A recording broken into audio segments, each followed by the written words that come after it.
వచ్చే నెలలో అమరావతి రాజధానిగా గెజెట్ విడుదల చేయనుంది. పార్లమెంట్లో బిల్లు పెట్టే అవకాశం ఉన్నట్లు తెలుస్తోంది.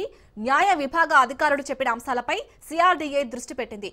వచ్చే నెలలో అమరావతి గెజెట్ కి సంబంధించిన బిల్ ఉంటుందని రైతులకు సిఆర్డీఏ కమిషనర్ చెప్పారు. ఏ రాజధానికి గెజెట్ లేదని కమిషనర్ చెప్పినట్టు సమాచారం.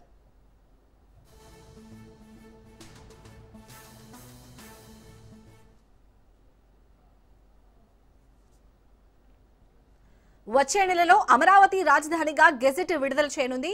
పార్లమెంటులో బిల్లు పెట్టే అవకాశం ఉన్నట్లు తెలుస్తుంది.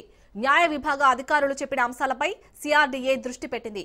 వచ్చే నెలలో అమరావతి గెజెట్ కు సంబంధించిన బిల్ ఉంటుందని రైతులకు సిఆర్డీఏ కమిషనర్ చెప్పారు. ఏ రాజధానికి గెజెట్ లేదని కమిషనర్ చెప్పినట్టు సమాచారం. రైట్, ఇక ఇదే అంశానికి సంబంధించి పూర్తి డీటెయిల్స్ మా ప్రతినిధి సంతోష్ అందిస్తారు. సంతోష్,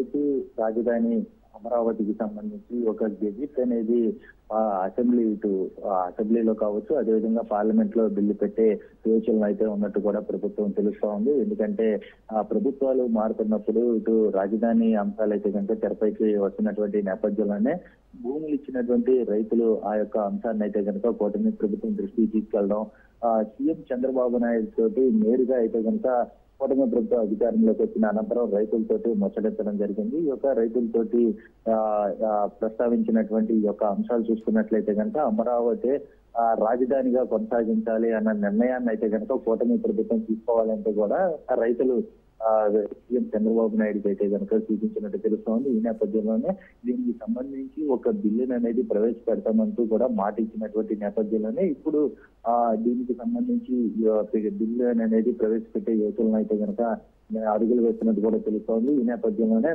వచ్చే నెలలో అమరావతికి సంబంధించినటువంటి గెజిట్ ఏదైతే ఉంటుందో ఆ బిల్లుకి సంబంధించినటువంటి అంశాలపై కూడా ఇటు న్యాయ విభాగ అధికారులతో అయితే కనుక చర్చించి అనంతరం కూడా సిఐడిఏ దృష్టి పెడుతున్నటువంటి పరిస్థితులు కూడా కనబడుతూ ఉన్నాయి. అయితే విభజన చట్టంలో 10 ఏళ్ల పాటు కూడా హైదరాబాద్ రాజధానిగా ఉందని, 10 ఏళ్లు పూర్తయినందున అయితే కనుక అమరావతితో ఒక గెజిట్ ఉండాలన్నటువంటి అంశాన్ని అయితే కనుక రైతులు సీఎం దృష్టికి తీసుకెళ్లడం, అదే విధంగా ఇటు ప్రతి 3వ శనివారం రాజధాని రైతుల సమస్యలపై కూడా ఇటు సిఆర్డీఏ దృష్టి పెట్టినటువంటి పరిస్థితులు. ఎందుకంటే ఈ రాజధాని నిర్మాణం కోసం భూములు అనేది కూడా ఇటు ప్రభుత్వానికి ఇచ్చినటువంటి నేపథ్యంలోనే దానికి సంబంధించి ఏదైతే రాజధాని డెవలప్మెంట్ లో భాగంగా రైతులు భాగస్వామ్యం అయినటువంటి నేపథ్యంలోనే ఇక వారికి చేసినటువంటి త్యాగాలను వృధా కాకుండా ఉండేందుకు ఇటు రాజధానిని ఒక గెజిట్ రూపంలో రూపొందించాలి అంటూ కూడా చెప్పినటువంటి నిర్ణయాన్ని కట్టుబడి ప్రభుత్వం అయితే కనుక ఈ గెజిట్ ని అయితే వచ్చే నెలలో, అంటే ఇది దాదాపు కార్యాచరణ